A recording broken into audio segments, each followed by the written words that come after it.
Hey everyone.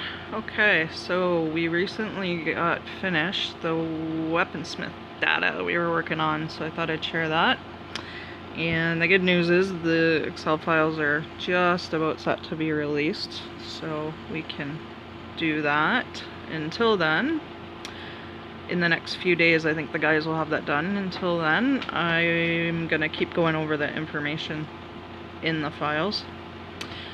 So Matt from Pirate Horde did a bit of a breakdown on your percentage of parts that you'll get from disassembling unleveled weapons. So we'll just go over this quickly. So 1 to 5 star weapons, and then he's got parts per weapon, and then the percentages there. So 1 star and 2 star parts you can not only get from the Weaponsmith, but they drop a ton of them in farming. And it's pretty much a 2-to-1 ratio for a feeder hero.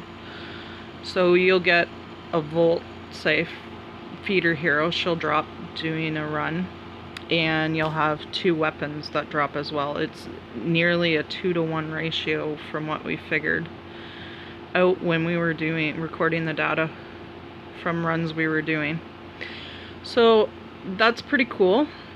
You'll keep a lot of these weapons parts. The 1-star weapon parts don't come into play too much though in feeding them into the Weaponsmith to produce something different.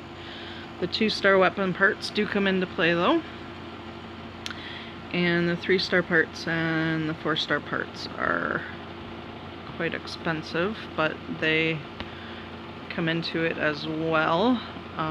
It's, what is it, 25 3-star parts to run your Weaponsmith 10. So I guess we don't actually put 4-star parts into the Weaponsmith anywhere. However, it is a bottleneck in the game, the 4-star weapons parts, because you need so many for your epic weapons to get them fully leveled, and then you're gonna need a whole whack of them for your 5-star weapons to get them fully leveled.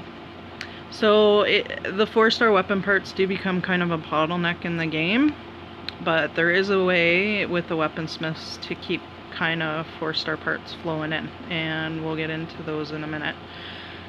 And your 5-star weapon parts, so you don't get any of those from disassembling 1 and 2 stars, and they hardly drop from disassembling 3-star weapons. However, I did get, I think it was a hardwood grip from disassembling some 3 stars yesterday, so that was pretty cool.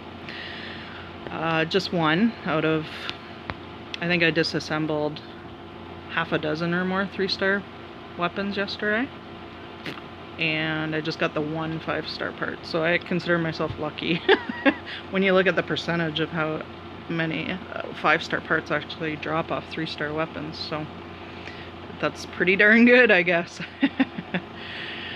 Alright, and then you're disassembling the 4-star parts, you get a 15% chance to get some 5-star weapon parts. So if you want to build up more of these 4 and 5-star weapon parts and you're an active player, just make sure you're filling your chests, your war machine, your raid chest, and your enemy's chest, and make sure you're hitting the war machine for that loot, and of course you'll get these higher weapons parts out of all that, and your veterans badges, and so trade those in for loot, and also your war chest. So if you're playing all those aspects of the game and keeping those filled on a regular basis, you will get some of those higher 4 and 5-star weapons parts dropping, which is cool. So that's good. They're definitely needed, and that's another way to get them for free from playing the game, just like the Weaponsmith. Alright, so let's get into the Weaponsmiths that run weapons for you. So there's only 3 of them that run weapons, and then the rest, as you can see, are Weaponsmith part levels. So they're going to kick out parts for you. Okay, so level 1, not a bad option when you're first getting your weaponsmiths going. It's not a bad thing to put one on Weaponsmith 1 and just leave it running and then level up the other building. It is a short crafting time, which is awesome. It's not too food and metal intense. Certainly can be if you're still first starting out though.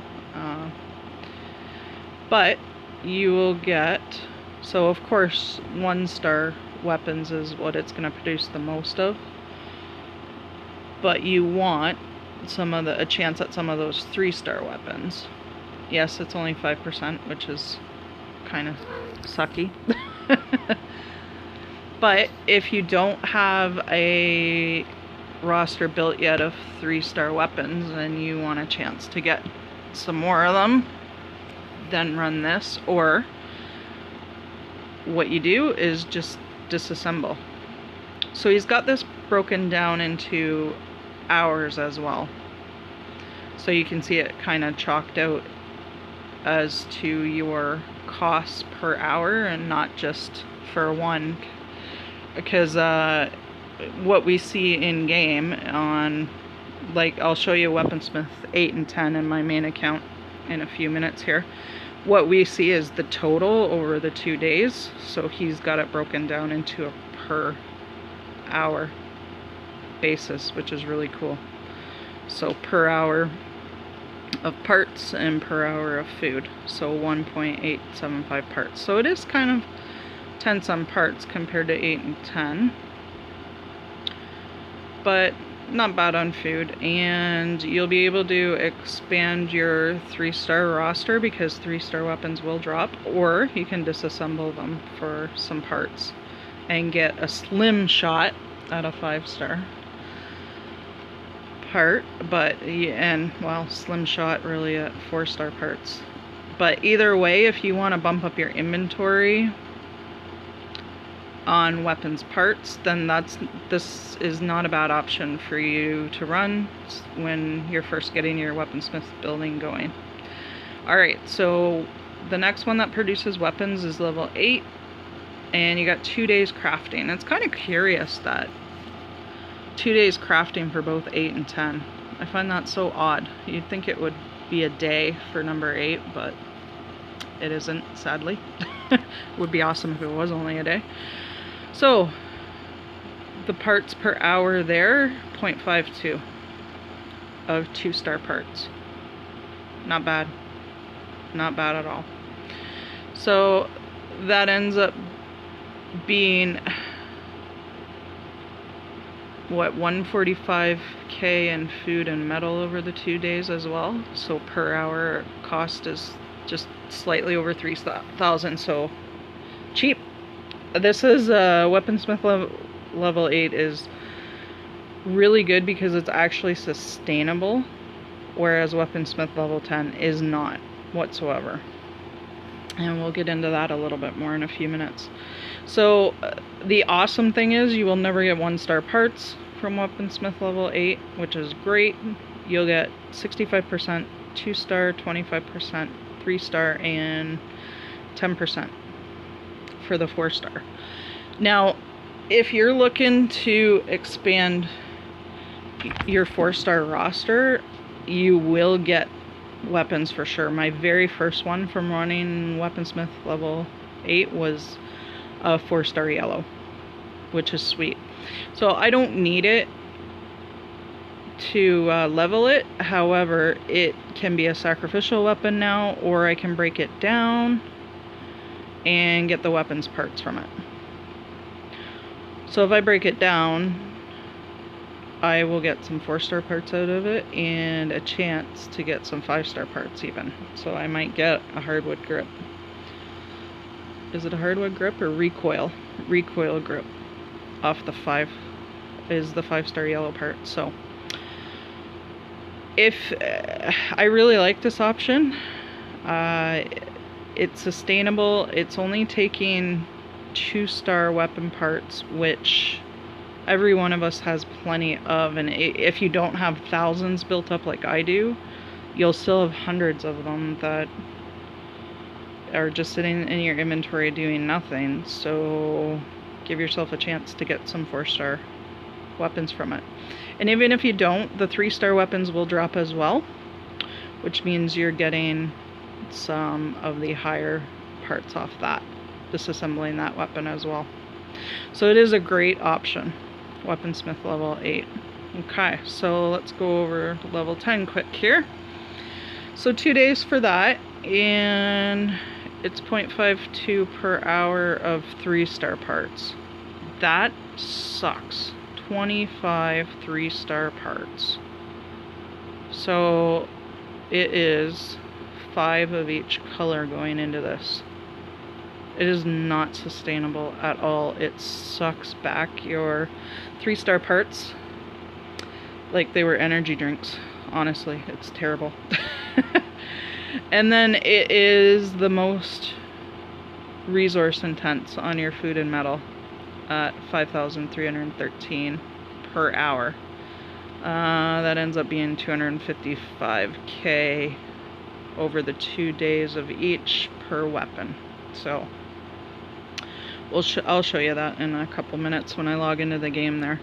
Now the great thing about it is 80% is going to be 3-star weapons, but you're not going to have to worry about getting 1 and 2-star weapons.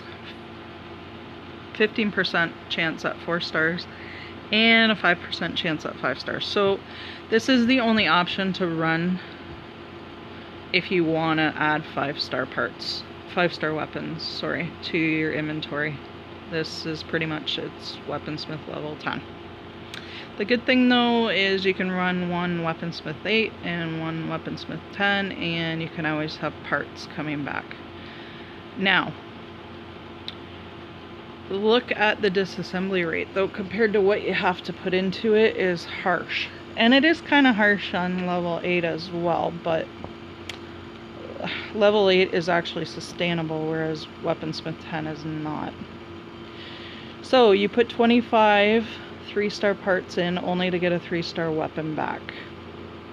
And you disassemble that for low parts. You disassemble it for 1 and 2 and half a chance at 3-star parts, and a really low chance of 4-star parts, and a lower chance of 5-star parts. That's terribly costly. And I actually did do a video up, which I'll post the link for in the comments. I just went over this briefly about how the Weaponsmith was not sustainable, and I did mention it to support. And I'm going to mention it again. So I hope other people do voice their concerns, because they do need to roll back the costs on this. It's not sustainable, and I know that their end goal is to get people to do summons on the master weapons or summons of your normal vanilla weapons from the summon gate, but yeah, hopefully they do something good for their gaming community. Like, obviously they need to make money or we don't have a game to play, which would suck because I like this game. But free to play and cheap to play players still need options out there. They're part of the gaming community. They're still SG customers, so they need options as well. So I noticed it in my alt account when I went to run it and went, what the heck?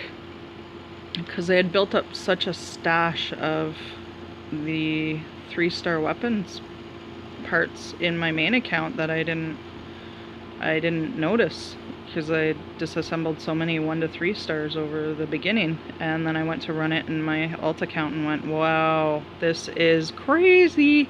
I couldn't do it. So I started running Weaponsmith level 8 there in my alt account, and I'm building up the other building to Weaponsmith level 10, and I'm gonna pretty much do that there, repeat there what I've done in my main account. However, I do not have enough 3-star parts to keep it going in my alt account. I don't have enough to keep dumping them into Weaponsmith level 10, so I'm gonna end up using that Weaponsmith 8 as a feeder for that. And I really, really needed 4-star weapons badly to either sacrifice or disassemble for parts to get my 4-star weapons that I did have and my 5 stars actually promoted. So Weaponsmith 8 it is. That is a good one to sustain if you're a free-to-play player or cheap to play like I am. Well, I'm both cheap to play in one account and free to play in the other, so that's the only combination I'm finding that's working anymore. Okay, so if you're looking for weaponsmith parts, 2 to 6 is what you'll want to run. I don't know. For what you get back, 70% only 1-star parts that do absolutely freaking nothing for us. I don't know. Would you want to put all those resources into that just to get 1-star parts out? I did it just to see what happens with it, and it's like, no, this is dumb. I don't, unless I'm really, really desperate for some 3-star parts, I won't ever run 2 to 6. Low crafting time, which is great, but you're still putting all those parts and resources into it only to get 1-star parts back out. Like, that's terrible. It would be nice if 4-star weapon parts were an option out of this 2 to 6 levels, then I think it would be worth running. You know, like maybe 65% for 1-star, 25%, and then 5% for 3 and 5% for 4. But yeah, I don't think the developers are going to be that generous with it, so can't see them changing that anytime soon. And as you can see, you can't get any 4 or 5-star parts from it. So not worth running. I did it for a little while, tried each one of them just to see what I would get, and no, 1-star parts. You put in 1 and 2-star parts just to get 1-star parts back out. It's complete waste of your resources. Alright, level 7. So a day, and you need 3-star parts to put into that. Food and iron as well. More intense than running 2 to 6. Is it worth it? Nope, not either. So you won't get 1-star weapon parts, which is cool. 65% chance of 2, 25% chance of 3, and 4-star weapon parts, 10% chance. So if you are really desperate for 4-star parts, it could be something you may want to run, but no chance at 5-star parts. The good thing is you won't get 1-star parts, so that's alright. But yeah, I just don't think that's sustainable as an option either.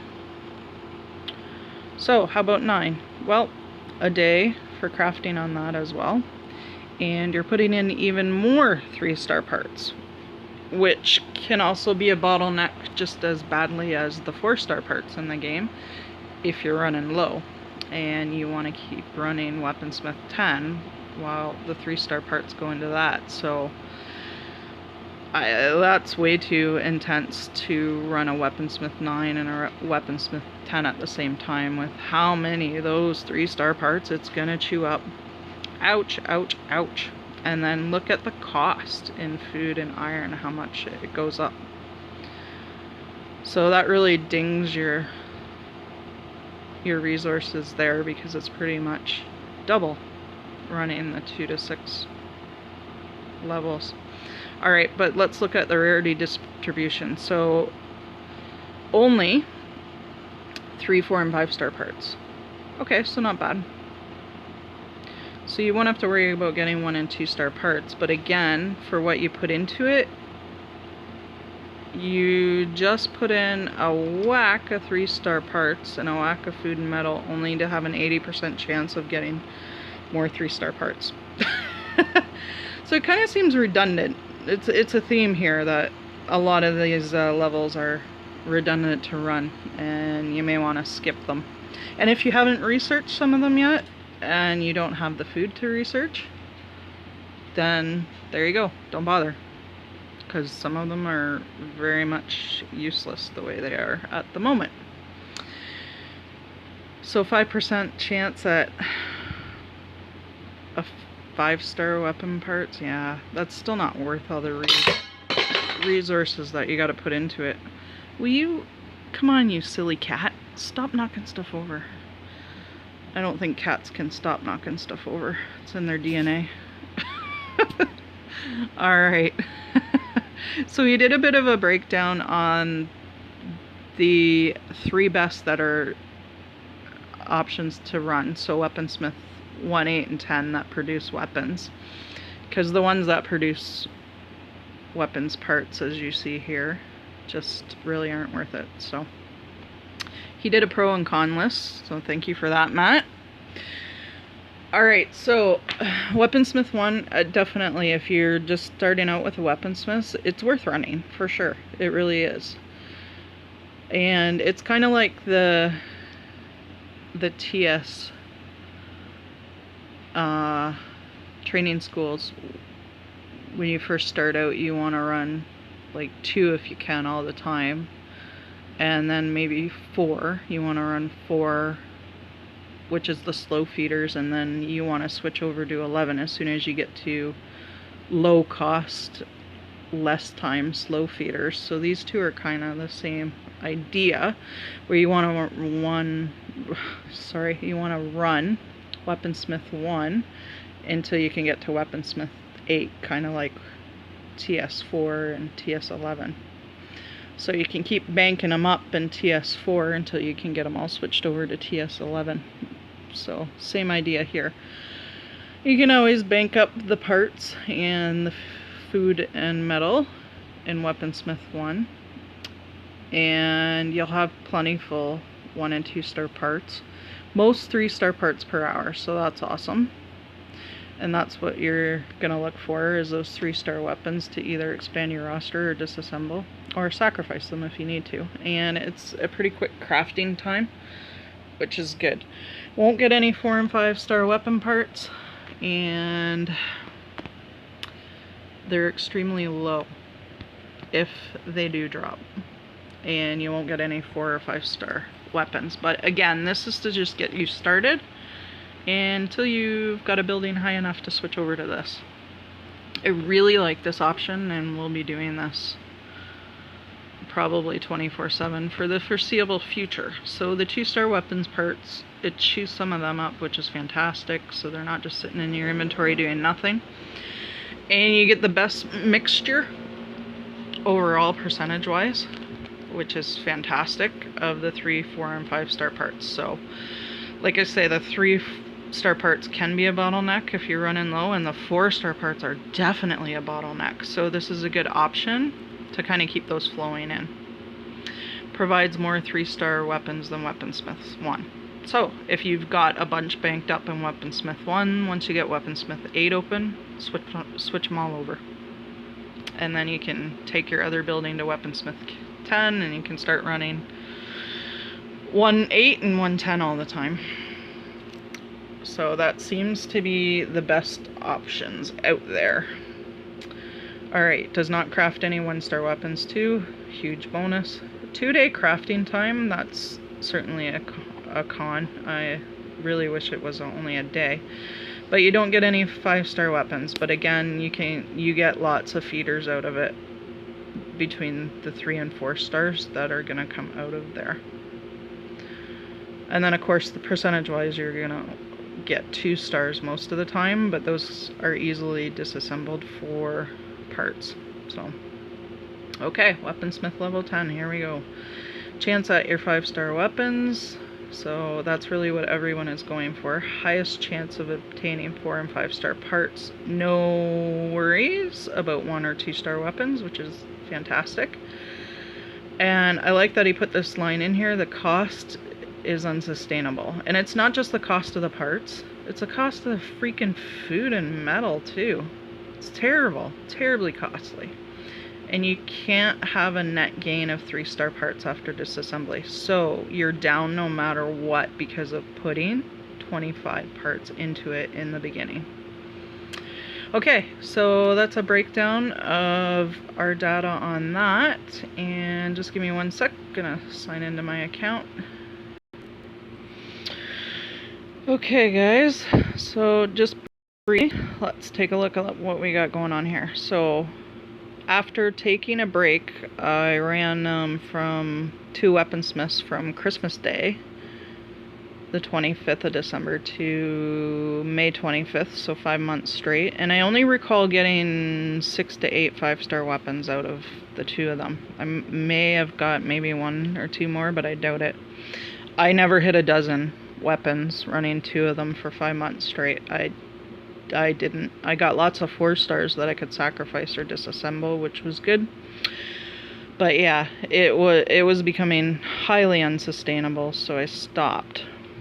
Alright, so let's look at this one that's got 3 going in it now. Now, look at the 2-star parts. Matt's right, they're definitely plentiful for anyone.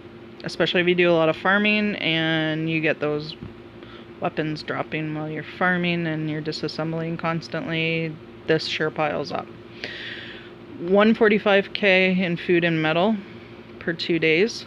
So not too bad at all. And Matt broke it up into the per hourly basis, so that's why you see it's that number there. Was it just over 3,000 per hour to run it? I think it was 3,021. So that's why you see the per basis for the parts too, where it took 0.052 spread out over the 48 hours. So not bad numbers for this, for running this. And you're guaranteed 2, 3, and 4-star weapons, no 1-star weapons, which is fantastic. So this is a really good option. Okay, let's look at the unsustainable option. Well, here's why it's so freaking unsustainable. Look at that. That's crazy. So it's 105k more intense on your food and metal to run this over Weaponsmith 8. And it is 25 3-star pieces intense. So I went from hundreds of these, even some of these were in the thousands when I first started running this, down to having to quit in the end of May there because I ran out of these. And I can see why, because it doesn't matter how much you disassemble from these, you can never get back even close to what you put into it. Not even close. So I guess that leaves me with the option of running 1 Weaponsmith 8, 1 Weaponsmith 10. So if nothing else, if I don't get anything that I can use from Weaponsmith 8, that's okay. I will disassemble for the parts, because this is sucking back way too many of my parts. But it's the only way to get yourself a 5-star weapon. They need to take a look at the cost of this though, so I will be voicing my concern again to them, and hopefully others will do that too, because this should be 200k in food and metal at the most, and I feel it should only be 3 parts of these, so 15 parts at the most, not 25. Or you know what, drop it even to 4. It would give us a little bit of a break, but I don't know. I can't sustain running this in my alt account as a free-to-play player, so I can't imagine too many others can sustain that as well. I'm very extremely cheap to play in my main account, and I can't even sustain this. Well, this is my main account that you're looking at here, and I can't sustain it. So I finally built back up some barrels and started running it again, but now I'm running low on these too. So if you're somebody that does a hell of a lot of weapons pulls, I suppose you're disassembling all the time and you probably don't have to worry about this. But yeah, it's not fun. Okay, so I'll leave it at that in the interest of time, guys. Running on a little bit here, but I wanted to get into a bit of a deeper breakdown of the weaponsmiths to give you guys the best options to run. So Weaponsmith 1 to start out, then pop up to 8, and then finally pop up to 10 to give yourself a chance at some 5-star weapons. Alright guys, hope that helps. Take care everyone, see you for war.